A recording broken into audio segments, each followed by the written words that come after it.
LA City Pilgrimage is a week-long urban immersion experience. The students that I spend time with are acolytes. They're people who spend a lot of time inside the liturgy.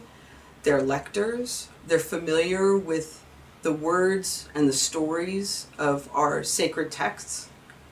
But when I would ask them questions about what does it mean, how do you understand this in terms of your personal faith, and how does this inform your life, what you commit yourself to, it was like there were two different things: church life and their actual life, and there was no bridge between. We gather students who have radically different worldviews, radically different life experiences, and we place them inside of these structured opportunities to engage life in an urban center, to listen to stories that are different than their own, and ask themselves what happens to them.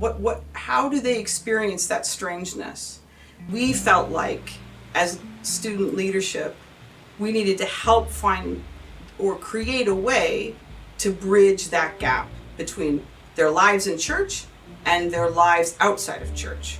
And this week seems to do that really well. I see people who are frightened and unsure of the future and are scared about the place that they find themselves in, that there's a lot of human suffering.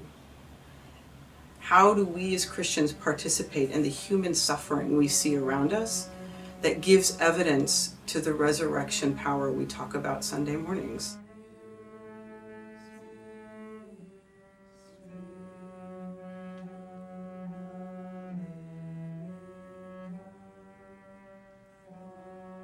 And I think that's partly why I want to bring young people of faith and have them engage actual people whose lives might be full of suffering, and ask them to think about what they're obligated to do and be in that context.